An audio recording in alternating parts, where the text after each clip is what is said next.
সুপ্রিয় দর্শক, N Mohammad water tank late এডিশনে আপনাদের সবাইকে স্বাগতম। সঙ্গে আছি আমি জাহিদুর রহমান খান। দর্শক, আজ আমাদের আলোচনার বিষয় আলোচনায় উপজেলা নির্বাচন। আর এই আলোচনায় আমার সঙ্গে স্টুডিওতে আছেন বাংলাদেশ আওয়ামী লীগের অর্থ পরিকল্পনা বিষয়ক উপকমিটির সদস্য মাহমুদ সালাউদ্দিন চৌধুরী, আছেন বিএনপি নেতা ও সাংস্কৃতিক ব্যক্তিত্ব মোশাররফ আহমেদ ঠাকুর ও জাতীয় পার্টির প্রেসিডিয়াম সদস্য আলমগীর শিকদার লোটন।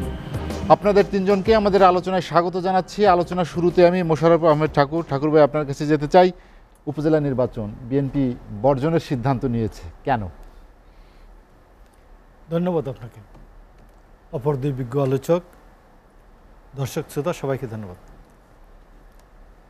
আপনি দেখুন যে উপজেলা নির্বাচন, আমরা সংসদ নির্বাচনে যাই নেই, নৈতিকভাবে যেটা রাষ্ট্র ক্ষমতা পরিবর্তন হবে যে নির্বাচনে, সেই নির্বাচনে যেহেতু যাই নাই, এই নির্বাচনে আমি নৈতিকভাবে, প্রথম কথা হচ্ছে আমি নৈতিকভাবে যেতে পারি না, একটা কথা। কিন্তু বিএনপির এই নৈতিক অবস্থানটা সঠিক আছে কিনা আমরা এই বিষয়টা আলোচনা করতে পারি। আপনি যেহেতু আমাকে জিজ্ঞেস করেছেন, না, যেহেতু এটি স্থানীয় নির্বাচন, ক্ষমতা পরিবর্তনের কোনো বিষয় নেই এবং দলীয় মোড়কে হচ্ছে না, আপনি দেখেন সেজন্য তো সুযোগ ছিল যাওয়ার। ঈদের আগে থেকে এবং ঈদের পরে, ঈদের আগে বলেছেন যে কেউ প্রভাব বিস্তার করলে রেহাই নাই, এমপি মন্ত্রীরা কেউ প্রভাব বিস্তার করবেন না, এটা ওবায়দুল কাদের মন্ত্রী স্বজনরা প্রার্থী হতে পারবেন না, সেটা বলেছে।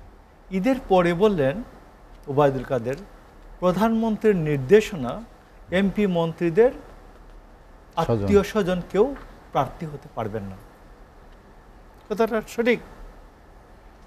আমার সাথে মনে হয় সালাউদ্দিন, সাবেক ছাত্রনেতা, ঢাকা বিশ্ববিদ্যালয়ের মেধাবী মুখ প্রোডাকশন, সেই হিসেবে অস্বীকার করার কথা না, এটা এইটুকুন পর্যন্ত সঠিক বলেছে, একমত। সংবিধানের ২৭ নম্বর অনুচ্ছেদ অনুযায়ী কোনো বৈষম্য প্রদর্শন করা যায় না। তো আমি আপনাকে বলি যে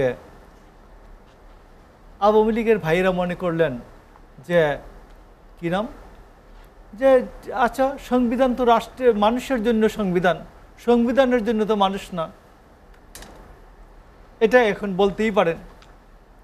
আরেকটা হচ্ছে যে আওয়ামী লীগের গঠনতন্ত্র, এটা তো গঠনতন্ত্রের দলের জন্য গঠনতন্ত্রের জন্য তো আর দল না, এটা চেঞ্জ হইতেই পারে।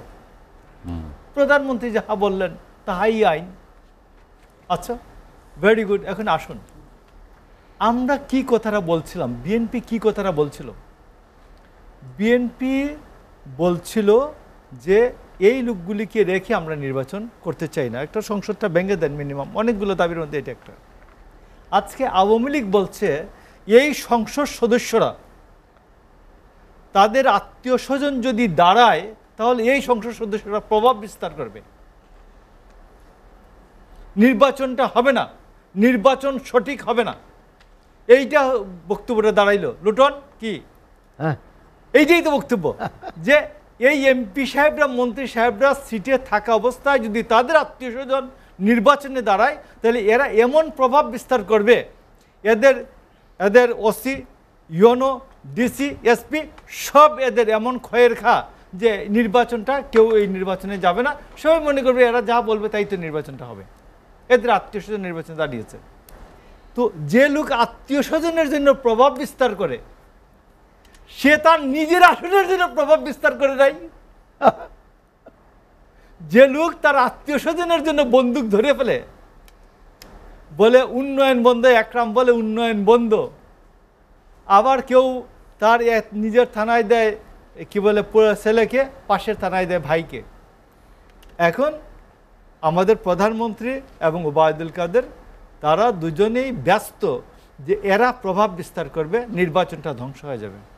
তো আমার কথা হলো যে এই লোকগুলো নিজের সিটের থেকে যখন নির্বাচন করেছে, সংসদ নির্বাচন করেছে, তখন কি এরা প্রভাব বিস্তার করে নাই? তখন কি এরা ফেরেস্তা ছিল?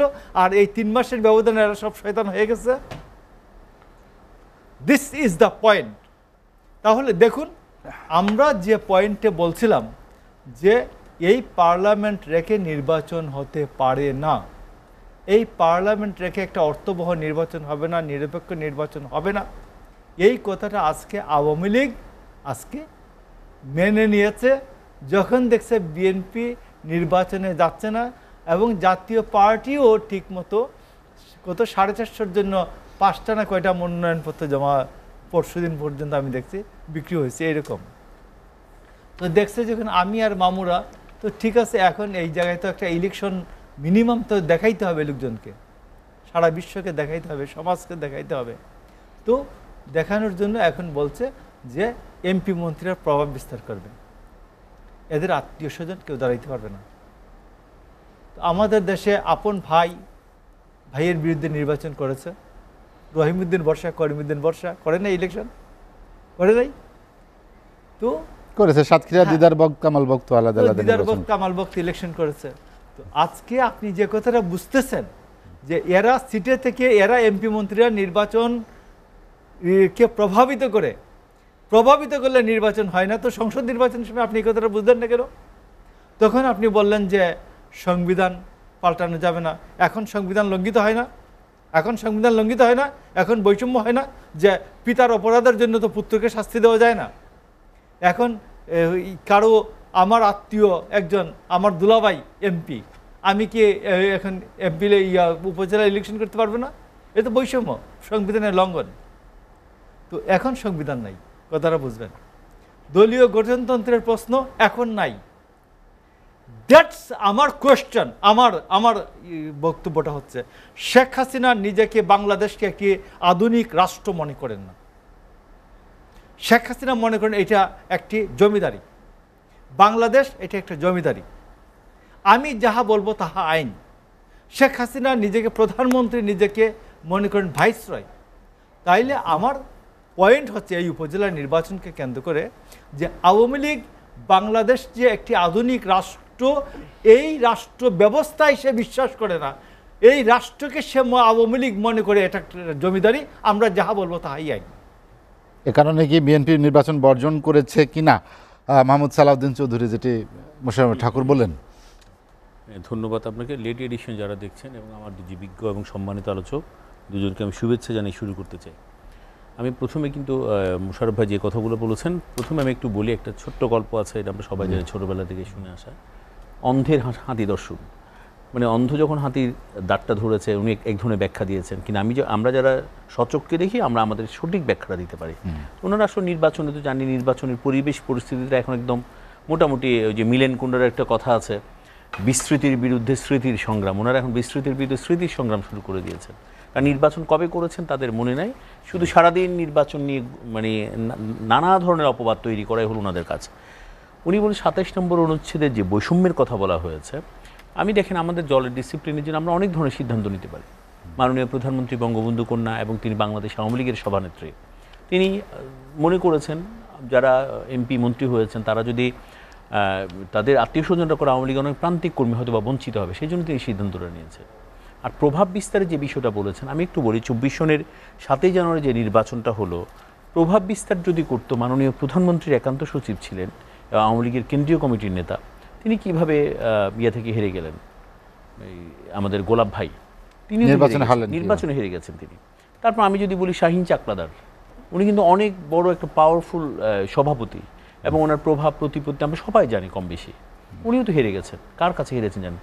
এবং আরও যদি বলি একদম নিরীহ নিরেট নিপাট ভদ্রলোক হলেন মাহবুব ভাই, যিনি আমাদের সিভিল এভিয়েশনের মন্ত্রী ছিলেন, উনিও হেরে গেছেন কিন্তু ব্যারিস্টার সুমনের মতো একদম আমি বলি তরুণ তত্ত্বজা একটা ছেলের কাছে। তো যদি নির্বাচনকে প্রভাবিত করতো মাননীয় প্রধানমন্ত্রী, সুমন এমপি হয়ে আসতো না। শাহীন চাকলাদারের বিপরীতে যে ২৮ বছরের যুবকটা সংসদে প্রতিনিধিত্ব করছেন, তিনি কখনোই এমপি হতে পারতেন না। পাশাপাশি আরও একটা বলি, তিনি বলেছেন সবাই কি শয়তান থেকে ফেরেশতা হয়ে যাবে ৩ মাসের মধ্যে। আওয়ামী লীগ কখনো শয়তানও পোষে না, আওয়ামী লীগ মানুষ, আওয়ামী লীগ দেশের জনমানুষের দল। মানে মাননীয় প্রধানমন্ত্রী বলেছেন তিনি ভাইসরয় নিজেকে মনে করেন, তিনি তো ভাইসরয় নয়, তিনি প্রধানমন্ত্রীও মনে করেন না। তিনি মনে করেন তার একটা, তিনি ২১শে অগাস্ট গ্রেনেড হামলার পরে তিনি একটা কথা সবসময় বলেন, বলছে আমার যে একটা বোনাস লাইফ আল্লাহ আমাকে দিয়েছে, নিশ্চয়ই বাংলাদেশের মানুষের জন্য কিছু করার।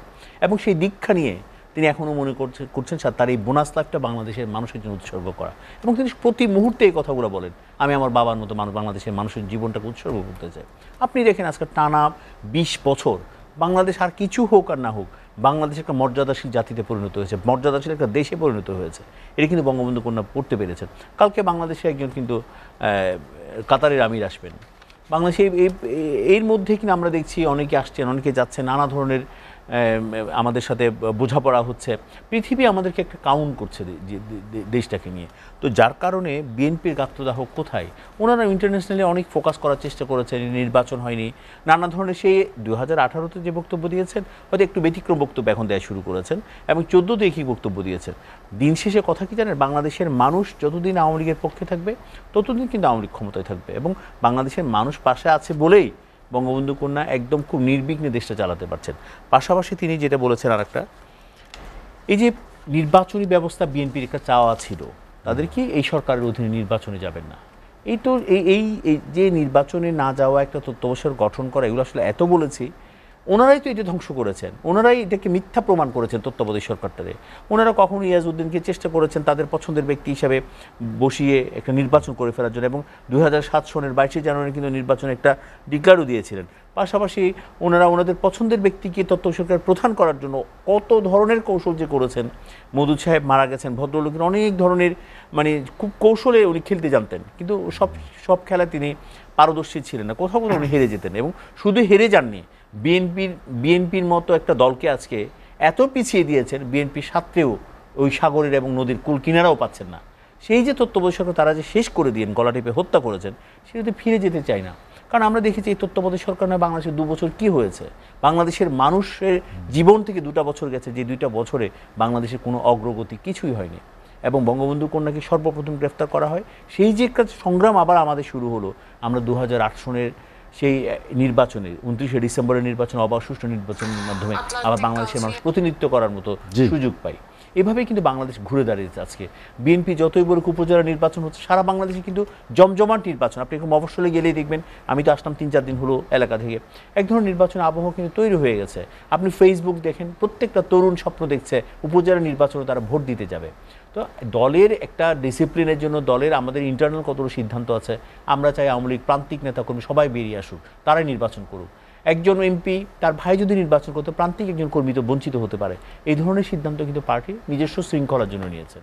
এখানে আরেকটা জিনিস মনে করবো, দিন শেষে কিন্তু আওয়ামী লীগ সবসময় ঐক্যবদ্ধ থাকতে পারে। আওয়ামী লীগ এমন একটা দল, আওয়ামী লীগের সবচেয়ে বড় সৌন্দর্য এটাই, যে কোনো ইস্যুতে আওয়ামী লীগ সব এক হয়ে যেতে পারে, এবং কোনো ধরনের বিভেদ সব কিছু ভুলেই বঙ্গবন্ধু কন্যার নেতৃত্বে তারা নিজেদেরকে চালিয়ে নিতে পারে। এই হলো আওয়ামী লীগের। দলীয় মোড়কে নির্বাচন না হওয়ায় কি এ ধরনের নির্দেশনা দেওয়া যায় যে মন্ত্রী এমপি বা একটা দাঁড়াতে পারে, নাকি বিশেষ কোনো ঘটনা ঘটেছে? আপনি জানেন যে নাটোরের একটি বিষয়, নাটোরের বিচ্ছিন্ন বিক্ষিপ্ত কিছু ঘটনা ঘটেছে, ঘটার পরেই তো একটা জিনিস কি জানেন, আমার একটা ভুল হয়েছে, নানা কারণে আমাদের একটা ঘটনা ঘটেছে। এটা কিন্তু আর দিনের বিএনপির মতো আমরা মিথ্যা তো বলতে পারবো না, এটা হয়নি, এটা বলা তো যাবে না, এটা হয়েছে, গণমাধ্যমে এসেছে, হয়তো ওখান থেকে একটা শিক্ষা হয়েছে আমাদের। এবং আমার কথা, আমরা কোনো যদি ওই ধরনের ঘটনা ঘটে থাকে, সেখানে একটা শিক্ষা নিতেই পারে। এবং ওই জন্য আমরা নেত্রী মনে করেছেন, দলের সিদ্ধান্ত এটাই, আমরা কোনো ধরনের আত্মীয় স্বজনকে প্রশ্রয় দিব না। মোহাম্মদ সালাউদ্দিন চৌধুরী, আমি আপনার কাছে আবার আসবো। আলমগীর শিকদার লোটন, দুটি বিষয় আপনার কাছে জানতে চাওয়া। প্রথমটি হলো জাতীয় পার্টির অবস্থান কি উপজেলা নির্বাচনে, আর দ্বিতীয়টি যেটি মোশাররফ আহমেদ ঠাকুর বললেন যে স্থানীয় সংসদ সদস্য প্রভাব বিস্তার করতে পারে, তার কার্যত সত্যতা স্বীকার করে নিয়েছে আওয়ামী লীগ, যে কারণে এবার উপজেলা নির্বাচনে এমপি মন্ত্রীদের স্বজনদের দাঁড়াতে না করা হয়েছে। ধন্যবাদ। খুব প্রিয় মানুষ আমাদের জাহিদুর রহমান খান এবং আলোচক মোশাররফ হোসেন ঠাকুর, আমরা একসাথে জগন্নাথে লেখাপড়া করেছি, এবং মাহমুদুল সালাউদ্দিন চৌধুরী সাহেব এবং দর্শক শ্রোতা, দুইটা প্রশ্ন করেছেন। আমি কিছুক্ষণ আগে জিএম কাদের একটা সাক্ষাৎকার শুনে আসলাম, এটি আসবে এই কারণেই শুনে আসতেছিলাম, কিন্তু পুরোটা শুনতে পারিনি, টাইম চলে আসছে, আমি বেরিয়ে আসছি, মাত্র বাসায় ঢুকছি, বেরিয়ে আসছি। সর্বপ্রথম হলো যে ভাই কিছু কথা বলছে, একটা হলো যে জাতির পতাকা উন্নত নকশার শিবনারায়ণ পরলোক গমন করেছে গত শুক্রবার দিন। জি, তার প্রতি আমি গভীর শ্রদ্ধা জানাই, তার পরিবারের শোকসপ্ত পরিবারের প্রতিও আমার সমবেদনা জানাই। এবং আজকে প্রফেসর আনু মাহমুদ ট্রেনের একটা অ্যাক্সিডেন্ট স্লিপ খেয়েছে, এই ভদ্রলোকের আমাদের প্রয়োজন, জাতির প্রয়োজন, তাকে আল্লাহ তাআলার কাছে দোয়া করি উনি যেন ভালো থাকে, সুস্থ থাকে।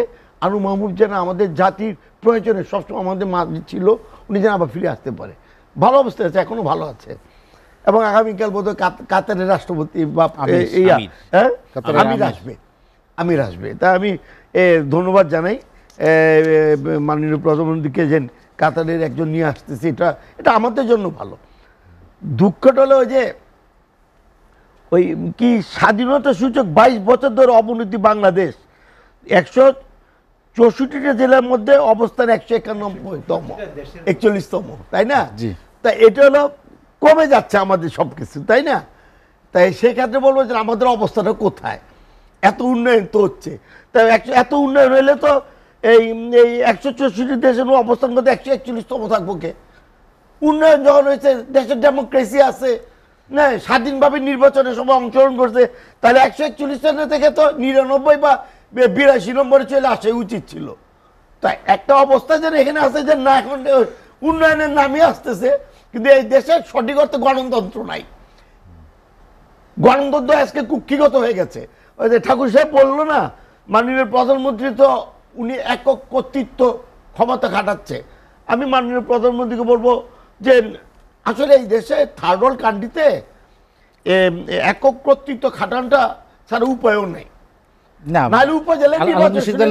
এটি তো বাংলাদেশের সংবিধানই তাকে দিয়ে, সংবিধান তো সংবিধান অবস্থান, সংবিধান ধারায় যদি সবকিছু চলে তাহলে তো আমরা 90 সালে ক্ষমতা হস্তান্তর করতে হয়। এত কত কিছু তৈরি, আমরা স্বৈরাচার, আমরা স্বৈরাচার দিবস হয় না। তাই আজকে বলবো যে মাননীয় প্রধানমন্ত্রী এখন নির্বাচনের কথা আসছে, এখন ঠাকুর সাহেব বলছে যে এই সংসদকে বাদ দিয়ে, সংসদ তো এটা তো সংসদই না, এটা বাদ দিব, এটা তো এটাকে গ্রহণ করে উচিত না। আবার এই সংসদের মাধ্যমে এবার উপজেলা নির্বাচন, ভাই বলছে যে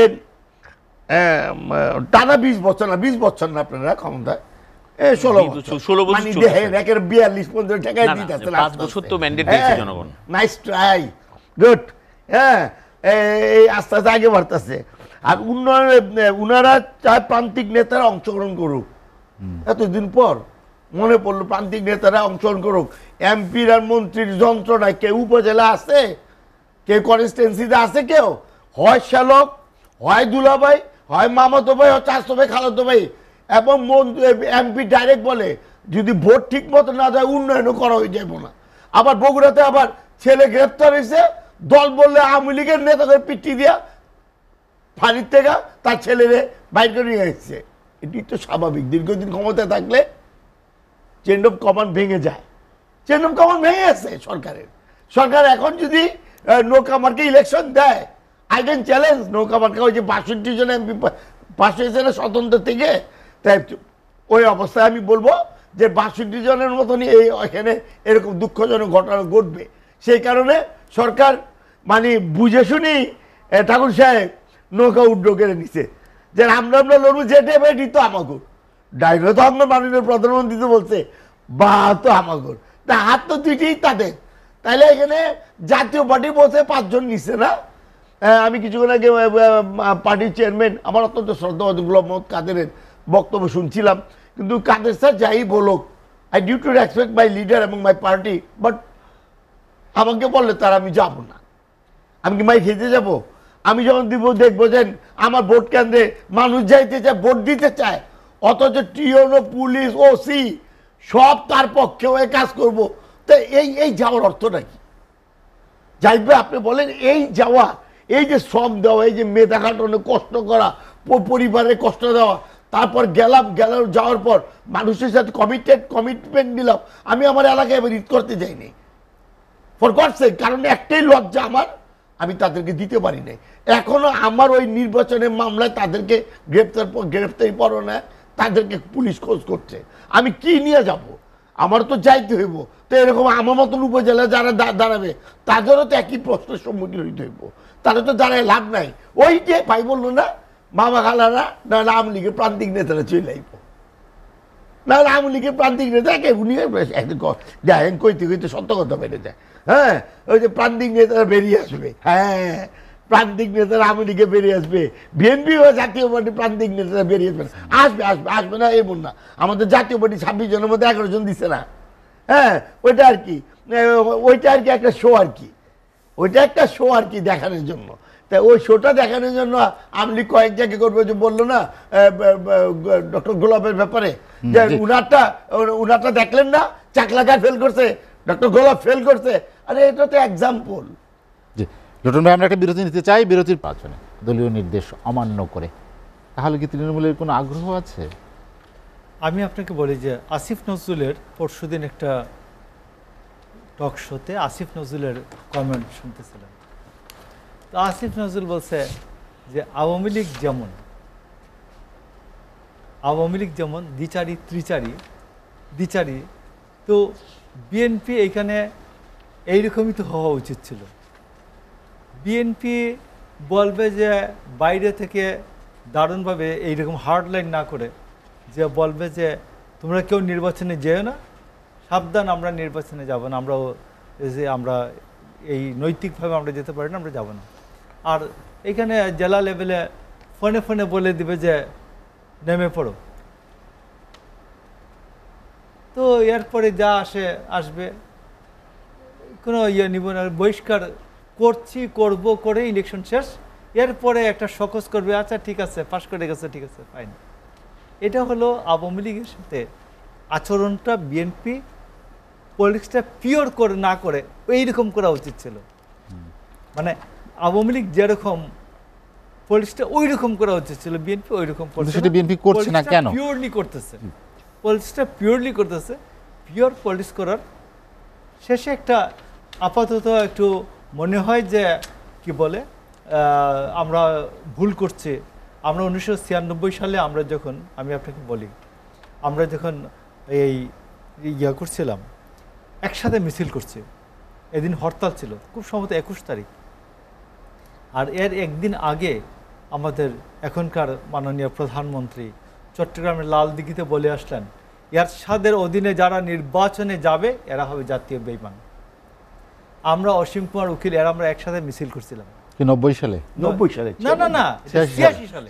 86 সালে, 86 সালে। 96। তো আমরা দেখি যে ছাত্রলীগের ভাইয়েরা আস্তে আস্তে এখান থেকে কেটে পড়ছে, কমে যাচ্ছে, একসাথে মিছিলটা একসাথে, ছাত্র সংগ্রাম পরিষদ, সংগ্রামী ছাত্র জোট একসাথে। তো পরে আমরা 12টার পরে গিয়ে শুনলাম যে না, এটা রফা দফা হয়ে গেছে, যে কি বলে আওয়ামী লীগ নির্বাচনে যাবে। তো আওয়ামী লীগ নির্বাচনে যাবে, আমাদেরকে আওয়ামী লীগের ভাইয়েরা খুব, আমাদের যারা অন্তরঙ্গ, তখন তো একসাথে আন্দোলনটা করি। তো আর লুটনরা আমাদেরকে মার দৌড় দেয়, রাস্তায় পাইলে মধ্যে দেয়, বুঝছেন। এবং আমার 1 মার্চ 1984 এইখানে একটা বড় গর্ত আছে, এই হকি স্টিকের যুব সংহতিরা পিটাইয়া মাথা ফাটিয়ে দিয়েছিল। তো অনেকগুলো সেলাই লাগছিল। তো আমরা দেখলাম যে আমাদেরকে ছাত্রলীগের ভাইরা আস্তে আস্তে বলতো, এই তোমাদের নেত্রী আমেনা বেগম হবে। 69-এ আমেনা বেগম মহিলা বিষয়ক সম্পাদিকা হিসাবে আওয়ামী লীগের ভারপ্রাপ্ত সাধারণ সম্পাদকের দায়িত্ব পালন করেছিলেন। জি। তো আমেনা বেগম হবে খালেদা জিয়া। তো 91 সালে অভাবনীয়ভাবে খালেদা জিয়া 5 আসনে জিতেন। খালেদা জিয়ার কর্মী সাদেক হোসেন খোকার কাছে শেখ হাসিনা হেরে যান। খালেদা জিয়ার কাছে নবাগত মেজর মান্নানের কাছে শেখ হাসিনা হেরে যান। এগুলো অভাবনীয় ঘটনা। মানুষ আপনাকে সঠিক রাস্তায় সাচ্চা রাজনীতি করলে এটার দাম মানুষ দেয়। মানে সত্য সোজা রাস্তার একটু তিতা হলেও আখেরে এটার একটা আলাদা মজা আছে। তো এই জন্য আমি বলছি যে এখন যে জিনিসটা হবে, এটা আমরা নির্বাচনে না গেলে, আর নির্বাচনে যারা, আপনাকে বলে রাখি, আজকে যদি যারা নির্বাচনে যাবে অন্যান্য দল থেকে, এই লোকগুলিকে, যে অনেকে আছে না, দেখেন না বিদেশে বাচ্চা পাঠানোর পরে এই বাচ্চা আর জীবনে মায়ের কোলে ফিরত আসে না। আমি আপনাকে বলছি, এই উপজেলা নির্বাচনে যারা নির্বাচিত হবে বিভিন্ন দল থেকে গিয়া, এরা আওয়ামী লীগের এমপিদের কোটচাল এবং ভিতরে গহব্বরে, অতল গহব্বরে আওয়ামী লীগের এমপিদের ক্ষমতার অতল গহব্বরে এরা হারিয়ে যাবে। এরা আর এদের দলে আর কোনদিন ফেরত আসবে না। কারণ ওইখানে বলা হয়েছে উপজেলা পরিষদের উপদেষ্টা হচ্ছেন এমপি সাহেব, তার উপদেশের বাইরে কোন 1 কেজি চালও 1 কেজি বিজিএফ 1 কেজি এই ধরেন যে কি জিওপির টাকা, জিওবির টাকা না, জিওবি যে গভর্নমেন্ট অফ বাংলাদেশের ফান্ড আর কি, নিজস্ব ফান্ড, যে 10,000 টাকা জিওবির ফান্ড এই দিতে পারে না। এই কি নাম যে আমাদের উপজেলার চেয়ারম্যান, আমার 2014 সালে আমার বানিয়ার সঙ্গে বিএনপির উপজেলার চেয়ারম্যান ছিল, সে বিএনপির একজন কর্মীকে 10,000 টাকার একটা গাইড ওয়াল দিতে পারে নাই সে। এবং 18 সালে এইবার তাকে আমরা গোপনে বলছি যে তুই দাঁড়াবি নি, সে বলছে ভাই যে অভিজ্ঞতা হয়েছে 2014 থেকে 18 পর্যন্ত আর এই কাজ করতে চাই না। তো আমি আপনাকে বলছি যে যদি কেউ যায় গিয়া এই জাতীয় পার্টির থেকে যদি কেউ যায় গিয়া, যে যদি কেউ উপজেলার চেয়ারম্যান হয়ে যায় দুর্ভাগ্যক্রমে, সে যে এমপি সাহেবদের ক্ষমতার অতল গহব্বরে হারিয়ে যাবে, আর কোনোদিন তার দলে সে ফেরত আসতে পারবে না। এই জন্য আমি মনে করি বিএনপির যে রাজনৈতিক সিদ্ধান্তটি সঠিক আছে, যে আমরা 1 নম্বর হচ্ছে যে কিছু লোক অকারণে টাকা পয়সা নষ্ট করবে, অকারণে শক্তি ক্ষয় হবে, আর যে কয়টা আওয়ামী লীগের কনসিডারেশনের কারণে জিতে যাবে, মানে আওয়ামী লীগ তো কিছু ছেড়ে দিবে, কিছু তো ভাত খাওয়ার সময় তো কিছু পড়ে যায়, এইরকম যে 2-4টা পড়ে যাবে ভাত খাইতে গিয়ে, গোলাপ ভাইয়ের মতো, হ্যাঁ গোলাপ ভাইয়ের মতো, এই জায়গাগুলিতে ওই লোকগুলি আর কোনোদিন বিএনপিতে ফেরত আসবে না। মোশাররফ ঠাকুর, আমি আপনার কাছে আবার আসবো। মাহমুদ সালাউদ্দিন চৌধুরী, যেটি মোশাররফ ঠাকুর যে যুক্তি দিচ্ছিলেন উপজেলা নির্বাচনে বিএনপি কেন আসেনি, এটি নাকি এর ভিন্নটি? যেমন উপজেলা নিয়ে বিএনপির খুব বেশি আগ্রহ নেই আগে থেকে, আপনি জানেন যে 91 সালের পরে এটি আর এগায়নি। উনি আবার কথা বলার সময় একটু অতীত টেনেছেন, আমি অতীত নিয়ে একটু কথা বলতে চাই। তিনি বলেছেন জনগণ সাচ্চা জবাব দেয় এবং জনগণ আখেরি একটা ভালো দাম দেয়। আমিও বিশ্বাস করি সেটা। যখন বাংলাদেশের অলিতে গলিতে একটা সুর ছিল, মা পুতে গিল্লা দেশটা খালো গিল্লা, আমরা ক্যাম্পাসে স্লোগান দিয়েছি সারা বাংলাদেশে, মানে একটাই শব্দ, মিস্টার 10%। আসলে তো আমরা সঠিক পথে ছিলাম বলে জনগণ এমন একটা জবাব দিয়েছেন, 29টা আসন নিয়ে মা ছেলে ফেরত গেছেন। ছেলে তো মুস্তেখা দিয়ে দেশের বাইরে চলে গেছেন। উনি এমন যাওয়া গেছেন, উনি এখন কখনো কখনো ভার্চুয়ালি কিন্তু তাদের মধ্যে হাজির হয়। তারা মনে করেন উনি এই ফিডব্যাক কি যেন এই টেক ব্যাক বাংলাদেশ, এই যে একটা স্লোগান তাদেরকে ধরিয়ে দেওয়া হয়েছে। আবার তাদের কিছু আজব এই যে ইউটিউবার, তারা অলিক স্বপ্ন দেখিয়েছেন, তারাই ক্ষমতা নিয়ে আসছেন। 28 তারিখ আমরা পালাবার পথ পাবো না, আবার 10 ডিসেম্বর আমরা পালাবার পথ পাবো, নানা ধরনের এদের যে অলিক স্বপ্নগুলো কিন্তু বিএনপির প্রত্যেকটা নেতাকে প্রভাবিত করেছেন। এবং যিনি লন্ডনে বসে দলটা চালানোর চেষ্টা করছেন তাকেও প্রভাবিত করেছেন। তিনি মনে করেছেন ক্ষমতা মোটামুটিভাবে হাতের মুঠোয় চলে এসেছেন, শুধুমাত্র বাংলাদেশকে তিনি শুধু হাতের মুঠোয় নিয়ে নেবেন, কিন্তু এটা পারেননি শুধুমাত্র বিএনপির একটা নেতৃত্ব সংকট। আর বিএনপির আর একটা কথা বলি, ওনারা যখন প্রেস ক্লাবে বক্তৃতা দিত, প্রেস ক্লাবের সামনে দেখতাম পল্টনে ওনাদের পার্টির সামনে আওয়ামী লীগকে এমন এক ব্যবস্থা করবে জীবনে বিরোধী দল হতে পারবেন। ওনার বেগম জিয়াও এই কথাগুলো বলতেন। এবং এটা কথা বলার পরে কিন্তু গ্রেনেড হামলা হয়েছিল, 21 আগস্টের গ্রেনেড হামলা। আচ্ছা, আল্লাহ উদ্ধার করেছেন বঙ্গবন্ধু কন্যাকে। তারপর তারা একটা কথা বলবেন আওয়ামী লীগ 29টা আসন পাবেন আগামী নির্বাচনে। এবং দেখেন ভাগ্যের কি নির্মম পরিহাস, 29টা আসন কিন্তু তারাই পেয়েছেন 2008 নির্বাচনে। পাশাপাশি আরও দেখেন এমন ব্যবস্থা করবেন বিরোধী দলেও থাকতে পারবেন না। নিজেরা নিজেদের এমন ব্যবস্থা করেছেন, এখন বিরোধী দলে থাকারও জায়গা তাদের নাই, জনগণ তাদেরকে আর গ্রহণ করছে না। আরেকটা কথা বলি, তাদের যে নেতা তিনি থাকেন শীতের দেশে। বাংলাদেশের যে ষড় ঋতুর তাপদাহে আমরা পুড়ছি, বাংলাদেশের মানুষের যে বসন্তের যে একটা বিষয় থাকে, বাংলাদেশের মানুষের শরতের একটা বিষয় থাকে, বাংলাদেশের মানুষের বর্ষার একটা বিষয় থাকে, উনি যে বাংলাদেশের 6 সিজনের যে বিষয়টা আছেন এগুলো উপলব্ধি করতে পারেন না। তো যার কারণে বাংলাদেশের মানুষ কী চাই সেই সিদ্ধান্ত দেওয়ার ক্ষমতা ওনার নিষ্ক্রিয় হয়ে গেছে। যার কারণে ওনার কর্মীদের করে রাজপথে নামিয়ে উনি আবার সরে পড়লেন। ওনার অলিক স্বপ্ন আর বাস্তবের রূপ দেখল না। ওই যে অ্যাকচুয়াল যোদ্ধাকে ভার্চুয়াল যোদ্ধাকে ওনারা সব একসাথে করে ফেললেন। যার কারণে বিএনপি এই যে নো বলা শুরু করেছে, সে নোতে মনে করছেন আগামীতে তারা একটা ওই যে আমাদের মোশাররফ হোসেন ঠাকুরভাই যেমন স্বপ্ন দেখছেন জনগণ একটা সাচ্চা জবাব দেয়। 20টা বছর 16টা বছর চলে গেছে, আমরা আর কদিন পর 17 বছরে একটানা ক্ষমতায় বাংলাদেশের ইতিহাসে এই প্রথম। তিনি শুধুমাত্র ক্ষমতায় তো নয়, বিএনপি যে কাজগুলো গণধিকৃত হয়েছে সে কাজগুলোকে জনগণকে দেখিয়ে দিয়েছেন একটা রাষ্ট্রীয় ক্ষমতায় থেকেও জনগণের পাশে জনগণের জন্য কী কী করা যায়।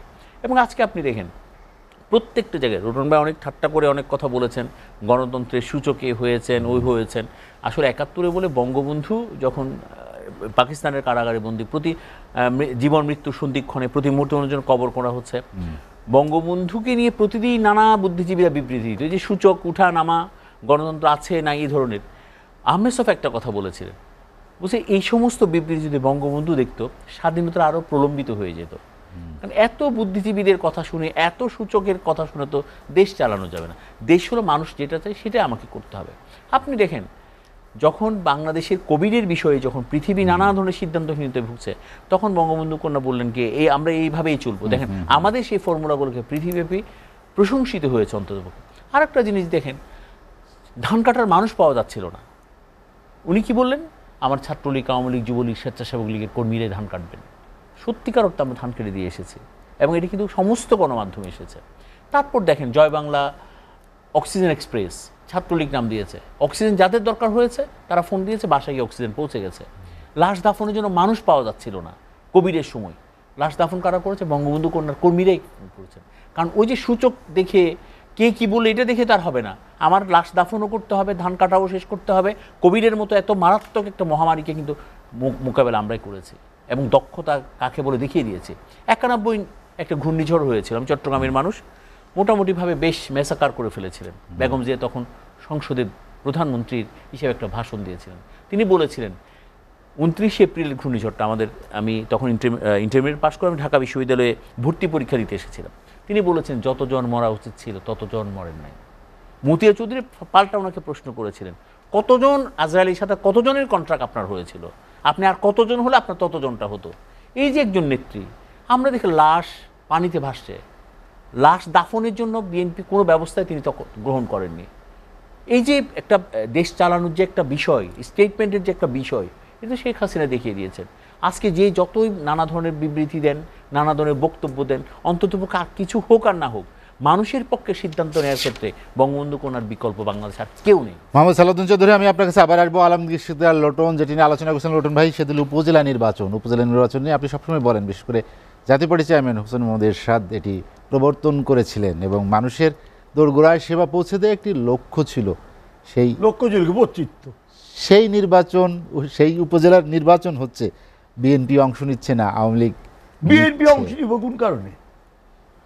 প্রথমত বিএনপি সে অবস্থান, সেটা কি বিএনপি নির্বাচন উপজেলার বিরোধিতা করে সেজন্য? এটি আমি বলছি, সে প্রথমত তাদের নির্বাচনের কোনো অংশগ্রহণ করার মতো অবস্থা নাই, চাইলেও পারবে না। নেতা কোন মিডিয়া সব জেলে আছে, কেউ কেউ আছে এখন দিল্লিতে বাইরেছে, তারা এখন শান্তি, উনাদের মহাসচিব বলতেছেন আমি এখন আর আগের মতো পারবো না। I due to respect him, তারপরও বলছি আর কি। তারপর এই বিএনপি কিন্তু মোশাররফ ঠাকুর সাহেব মনে ছিল ৯১ নির্বাচনের পর বেগম খালেদা এক কলমে খোঁচায় উপজেলা ভেঙে দিল, এক কলম খোঁচায়। এটা হলো বিরোধিতার খাতিরে বিরোধিতা। এরশাদ যেমন প্রাদেশিক সরকার চেয়েছে, উপজেলা করতে পেরেছে, প্রাদেশিক সরকার পারে নাই।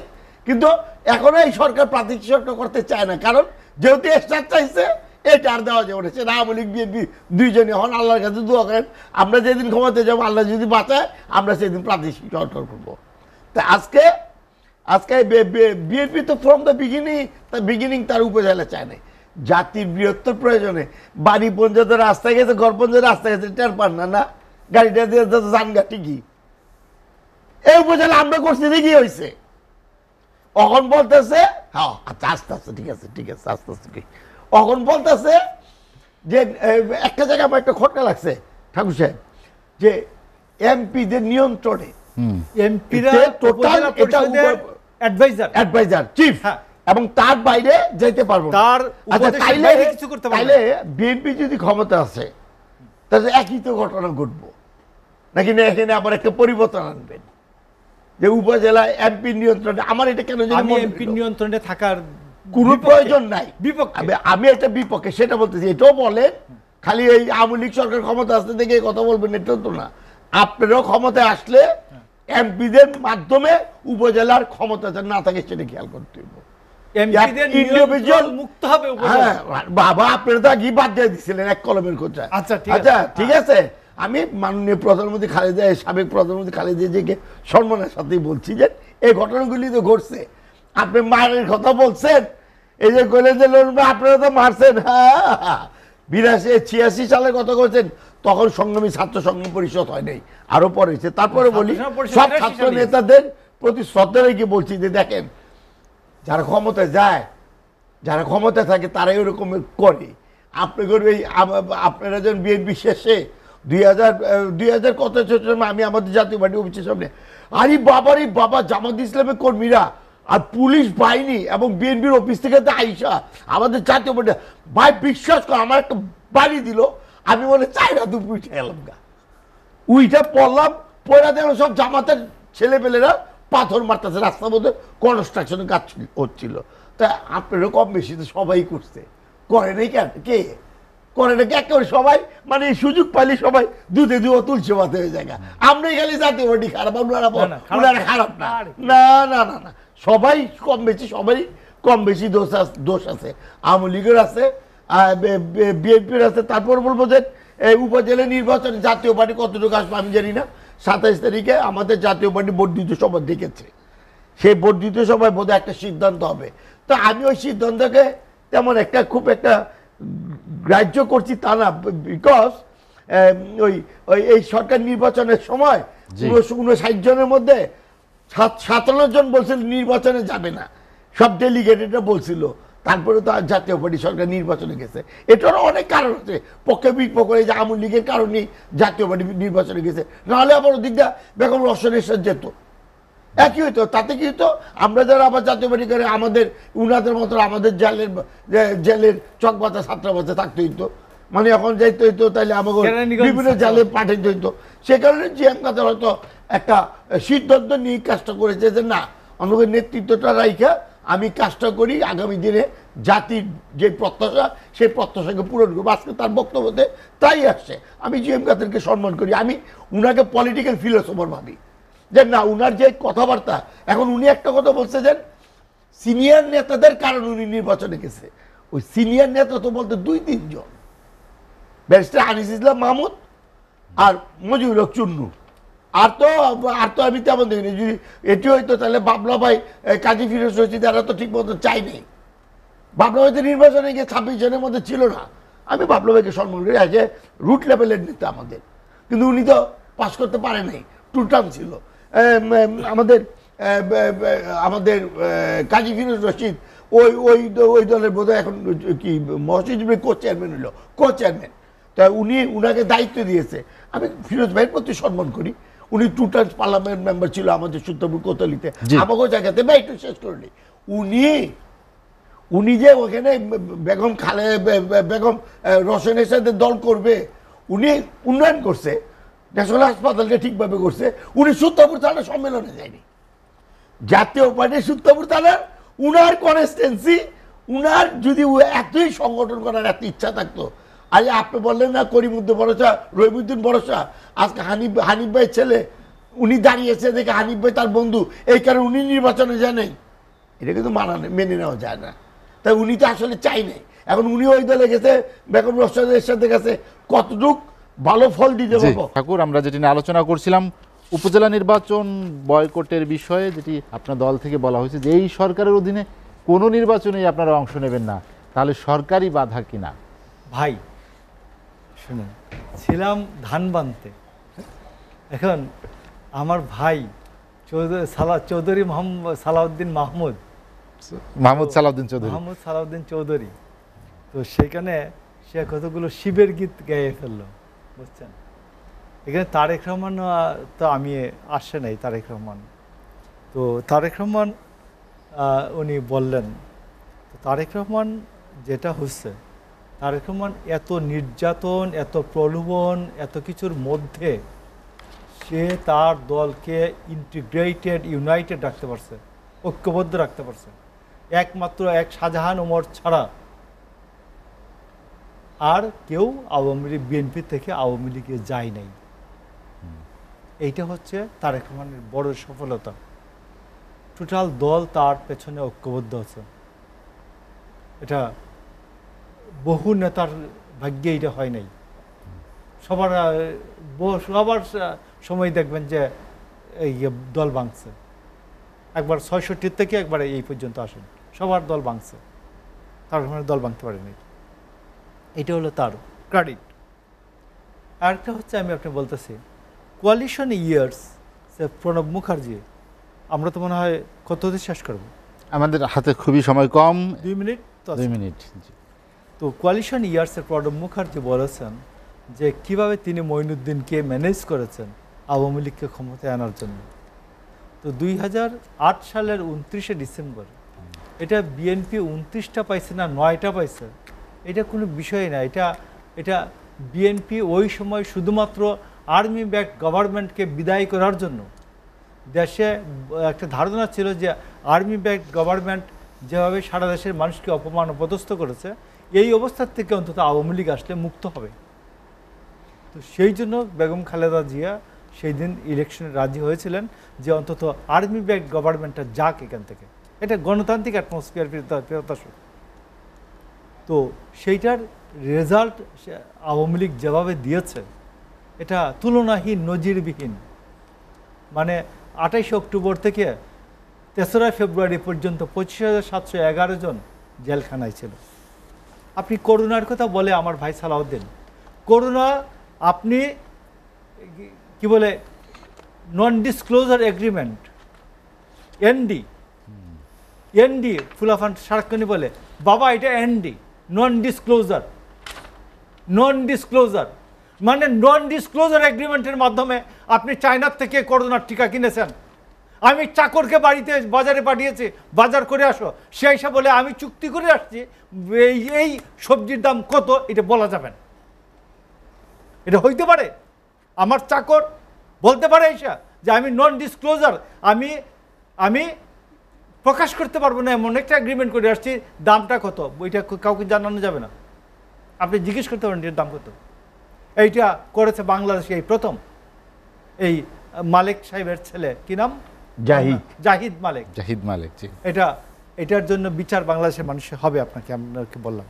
আর সর্বশেষ আমি বলি যে লুটন যেটা বলেছে, শেষ করতে চাই ঠাকুর ভাই জি, হাতে সময় নেই। আমি আপনি বলি যে এই উপজেলা পরিষদের যে উপদেষ্টা পদে যে এমপি সাহেবরা সর্বময় দণ্ডমুণ্ডের অধিকারী, সেটা আপনাদের আমরা মনে করি এই সরকার পরিবর্তন হলে আমরা প্রথম যে দাবিটা উঠাবো, যেই ক্ষমতায় আসুক, বলবো যে এই এমপিদের করাল গ্রাস থেকে, রাহু গ্রাস থেকে উপজেলাকে মুক্ত করে দাও। মোশাররফ ঠাকুর, আপনাকে অসংখ্য ধন্যবাদ। হাতের সময় নেই, আলোচনা শেষ করতে চাই। মাহমুদ সালাউদ্দিন চৌধুরী, মোশাররফ ঠাকুর একটু কথা বলেছেন যে বিএনপি যে গণতান্ত্রিক আচরণ, তার বিপরীতে আওয়ামী লীগ যে আচরণ করছে তাদের সঙ্গে। আচ্ছা, আমি একটু বিএনপির গণতান্ত্রিক আচরণের কথা বলি। শুধুমাত্র ঢাকায় একদিন আমাদের ঢাকা গেরাও প্রোগ্রাম ছিল, ওই দিন রাতে 8,000 গ্রেফতার করা হয়েছিল। প্রথম আলোর শিরোনাম ছিল আজ ঢাকায় 8,000 গ্রেফতার, বাস থেকে নামলেই গ্রেফতার। মানে আমরা রাস্তাঘাটে কোথাও দাঁড়াতে পারি না। গেল উনি তো বলেছেন এমপিরা এলাকাকে নিয়ন্ত্রণ করছেন, বাংলাদেশকে নিয়ন্ত্রণ করেছেন একজন। প্রথম আলোর শিরোনাম ছিল সরকার কিভাবে চলছে সরকার জানে না, কারণ হাওয়া ভবনের নির্দেশে সরকার চলে, কোথায় গ্রেনেড হামলা করতে হবে, কাকে মারতে হবে, কাকে খুন করতে হবে, ওনার সারাদিনের কাজই ছিল এত। উনি এত বেশি গণতান্ত্রিক, উনি এত বেশি বড় নেতা, খুন করাই ছিল ওনার নেশা। 21 আগস্টে গ্রেনেড হামলে তার বৈঠক হয়েছে হাওয়া ভবনে, নির্দেশ দিয়েছেন উনি সব জানতেন। বেগম জিয়াকে যখন প্রশ্ন বেগম জিয়াকে যখন সিনিয়র নেতারা বলতে গিয়েছেন, বলে তোমরা চুপ থাকো, এই ছিল বিএনপির দেশ শাসন। আপনি বলেন বিএনপির কোন নেতা, উনি বলেছেন 25,711 জনকে গ্রেফতার করা হয়েছে, 26,000 নেতাকর্মী খুনি করে ফেলেছেন, শুধু গ্রেফতার হয়েছে ওনাদের। আর আমরা সেই রক্তের উপর দাঁড়িয়ে রাজনীতিটা করেছি। সারা বাংলাদেশে শুধু লাশ দাফন আমাদের দিন গেছে, আমাদের এইভাবে সারা বাংলাদেশে এইভাবে নির্যাতন করা হয়েছে। আপনি দেখেন আহসানুল্লাহ মাস্টার জনপ্রিয়, তাকে শেষ করতে হবে, শাহ এস এম কিবরিয়াকে শেষ করতে হবে, সুরঞ্জিত বাবুর ওখানে হামলা হয়েছেন, কপাল গুনে বেঁচে গেছেন। 21 আগস্ট গ্রেনেড হামলা, টোটাল আওয়ামী লীগকে নিঃশেষ করতে হবে। আরেকটা 15 আগস্ট তাদের, উনি তো বলতেন এই আগস্টের হাতিয়ার গর্জে, 75-এর হাতিয়ার গর্জে উঠুক আরেকবার, ছাত্রদল স্লোগান দিত, বিএনপি স্লোগান দিত, তারা চেয়েছিল সেটা পারেনি। আজকে সেখান থেকে বিএনপি যে আজকে বাংলাদেশের মানুষ বিএনপি বিতাড়িত করেছেন, মুস্তেখা দিয়ে উনি দেশের বাইরে চলে গেছেন, এই প্রেক্ষাপটগুলো নিজের তৈরি। উনি জানেন উনি কি পাপটা করে বাংলাদেশ থেকে গেছে, উনি জানে কি করে বাংলাদেশ থেকে তিনি বেরিয়েছেন। আপনি চিন্তা করেন বেগম জিয়ার সন্তান 2 ভাই মিলেই কিন্তু টাকার ভাগ বাটোয়ারা নিয়ে কিন্তু ঘরে ঝগড়া বিবাদও হতো, এগুলোও কিন্তু বাংলাদেশে পরে আমরা সব জানলাম। খোয়াব হাওয়া ভবন দিয়েই তার শেষ হয়নি, খোয়াব আর একটা ভবন নির্মাণ করছিল কোথায়? গাজীপুরে। এই খোয়াবে কি হতো আমি ওই লাইনে গেলাম না, কিন্তু যেদিন আহসানুল্লাহ মাস্টারকে হত্যা করা হলো, খোয়াবকে বাংলাদেশের মানুষ হাওয়া করে দিয়েছে একদম। এই হলো বিএনপির দুঃশাসন। সেই দুঃশাসনের বিরুদ্ধে দাঁড়িয়েই আমরা সমস্ত আন্দোলন করেছি। এবং আরও একটা কথা বলি, আওয়ামী লীগকে কেউ কখনোই ভাঙতে পারেনি, বারবার ভাঙার চেষ্টা করেছে, আওয়ামী লীগ সেখান থেকে উঠে দাঁড়িয়েছে। আওয়ামী লীগ অনেক বড় শক্তিশালী একটা দেশ, এদেশের মাটিতে এবং মানুষের প্রতিটা মনে হৃদয়ে প্রথিত হয়ে গেছে, গ্রন্থিত হয়ে গেছে আওয়ামী লীগ। সুতরাং আওয়ামী লীগকে কখনো নির্বাচন বর্জন করতে করতে বিএনপি নিজে বর্জিত হয়ে যাচ্ছে। এখন বিএনপির আবেগ, নেতাকর্মীদের আবেগ, অনুভূতি সব কিছুকে বিএনপি এই বর্জনের মধ্যে কিন্তু বিসর্জন দিচ্ছেন, যার কারণে ওই যে বললাম উনি শীতের দেশে আছে, বিএনপির নেতাকর্মীর পাঁচ পূজারও ক্ষমতা উনি হারিয়ে ফেলেছে। জি, মোহাম্মদ সালাউদ্দিন চৌধুরী, হাতে সময় নেই, আপনাকে অসংখ্য ধন্যবাদ। হাতে আমরা একদম শেষ দিকে চলে এসেছি। আলমগীর শিকদার লোটন, উপজেলা নির্বাচন, ভোট নিয়ে যে আস্থার সংকট, আপনার কি মনে হয় সেই সংকট কাটিয়ে উঠবেই না নির্বাচন? ওই জাতীয় সংসদ নির্বাচনের মতো হইব, এটা কি আর সম্ভব নাকি? এই ট্রেডিশনটা চলে এসে যতদিন পর্যন্ত একটা ব্যাপক পরিবর্তন আসবে দেশে, ব্যাপক পরিবর্তন। ওই যে ইয়েতে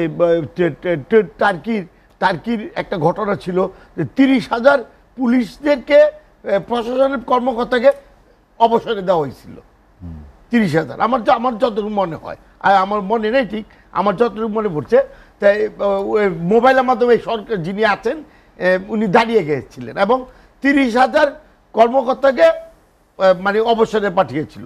ঠিক এমনইভাবে আমাদের দেশে যতক্ষণ মধ্যে একটা ব্যাপক পরিবর্তন আসবে, আপনারা দেখেন আমাদের পরিবর্তনের জন্য কিন্তু 90 সালে এই ভদ্রলোক জাতির একটা বৃহত্তর একটা পরিবর্তন করছিল। রাষ্ট্রপতি সরকারকে পরিবর্তন করে হুসেন মোহাম্মদ এরশাদকে ঠেকানোর জন্য সেদিন সংসদীয় গণতন্ত্র আনলো। সেদিন যদি রাষ্ট্রপতি পরিচালিত সরকার থাকতো, আমি চ্যালেঞ্জ দিই, এরশাদ, বেগম খালেদা জিয়া, মাননীয় প্রধানমন্ত্রী শেখ হাসিনা যদি দাঁড়াতো, এরশাদ নির্বাচনে পাশে আসতো, কিন্তু সে সুযোগ দেয়নি। যিনি ক্ষমতা থাকে তারা এগুলি করবেই, এটি স্বাভাবিক। আজকে প্রাদেশিক সরকারের কথা বলি, এটা আমাদের দেশ এবং জাতির জন্য অত্যন্ত প্রয়োজন। আজকে দেখেন রাঙামাটি পাহাড়ে সন্ত্রাসীর সঙ্গে গোলাগুলিতে একজন সেনা নিহত হয়েছে, অত্যন্ত দুঃখজনক। সেনার পরিবার এবং সেনাদের প্রতি আমি শ্রদ্ধা জানাই। এবং এখানে দেখেন কিছুতেই হচ্ছে না, কিছুই পারছে না, সড়কের মৃত্যু, দুর্ঘটনা 44, প্রাণহানি 30%। এবং কয়েকদিন আগে মাননীয় প্রধানমন্ত্রীর দপ্তর থেকে দেখলাম উনার বোধহয় প্রেস সচিব বলতেছিল এ আইন বাদ সব বাদ দিয়ে দিচ্ছে। আর যারা আনারি ড্রাইভার, আনারি গাড়ি চালক, ওই যে গাড়ি উঠে গেছে, দেখা যায় কোনো ফিটনেস নাই। এত এই সাবওয়ে মেট্রোর যুগে, এখন ফ্লাইওভারের যুগে যদি এই সকল ঘটনা ঘটে, অত্যন্ত দুঃখজনক। আমি বলবো সরকারকে এই ব্যাপারে সতর্ক থাকতে, এবং উপজেলায় যেটা বলছে জাতীয় পার্টি যাবে কি যাবে না 27 তারিখে একটা সিদ্ধান্ত আসবে। তবে যে বা কতটুকু লাভ হইব বা কতটুকু সময় নষ্ট হবে আমি জানি না, কারণ ওই প্রান্তিক নেতারা আসবে, প্রান্তিক নেতারা আসলে আমি খুশি। অথবা মানব হবে 400 ভাইয়ের থেকে আওয়ামী লীগের প্রান্তিক নেতারা আসলো, তাও বলে আমরা যদি নাও যাই। সবাই ভালো থাকেন। আসসালাম। আলমগীর শিকদার লোটন, আপনাকে অসংখ্য ধন্যবাদ আমার সঙ্গে আলোচনায় যোগ দেওয়ার জন্য। মাহমুদ সালাউদ্দিন চৌধুরী এবং মোশাররফ আহমেদ ঠাকুর, আপনাদেরকে অসংখ্য ধন্যবাদ। দর্শক জানিয়ে রাখি, N Mohammad water tank late edition 15 বছর হয় সকাল 8টায়। আজ এ পর্যন্তই। ভালো থাকুন, সুস্থ থাকুন, এসএটিভির সঙ্গেই থাকুন।